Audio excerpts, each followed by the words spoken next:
వంటలు అందరూ చేస్తారు. ఒక్కొక్కరు ఒక్కో రకంగా చేస్తారు. ఇవాళ నేను మీకు మా అత్తయ్య చేసే కారపూస చూపిస్తాను రండి. దీని టేస్ట్ కొంచెం డిఫరెంట్‌గా ఉంటుంది. ఎందుకంటే మా అత్తయ్య తీసుకునే పిండి కొలతలు వేరు కాబట్టి.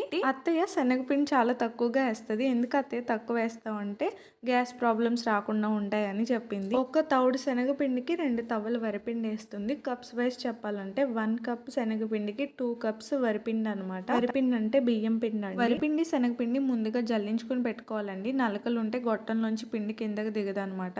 తర్వాత దాంట్లో ఉప్పు, కారం, లైట్‌గా వాటర్ యాడ్ చేసుకుంటూ ముద్దలా చేసుకోవాలి. అంతా ఒకేసారి కలిపేస్తే పిండి ఆరిపోయి కారపూస సరిగ్గా రాదు. కొద్దిగా కలుపుకుంటూ చేసుకోవాలి. అలా కలుపుకున్న పిండిని ముద్దలా చేసి జంతికల పొడుకులో పెట్టి కారపూస బిళ్ళ పెట్టుకొని ఒత్తేసుకోవడమే. ఇక్కడ మేము కారం కోసం పచ్చిమిర్చి, అల్లం, జీలకర్ర వేసి పేస్ట్ పట్టి దాంట్లో వాటర్ పోసుకున్నాం. కాకపోతే నార్మల్ కారం అయినా యూజ్ చేయొచ్చు. సింపుల్. మీరు కూడా ఒకసారి ట్రై చేసేయండి. ఫాలో అవ్వడం మర్చిపోకండి. బాయ్.